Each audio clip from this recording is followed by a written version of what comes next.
How to hard reset Tecno Camon 50 and 50 Pro. Step 1. First, turn off your device. Step 2. Press and hold both the power and volume up buttons simultaneously.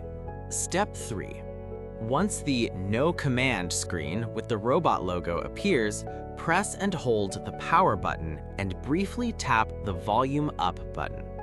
Further guide is available in the description below.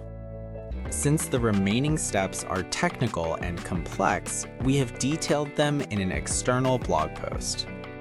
Make sure the device has at least 50% battery or remains connected to power during the hard reset. After the hard reset finishes, disconnect any cables and let the phone sit for 30 to 60 seconds before use. Open the link in the description to continue and finish the hard reset process.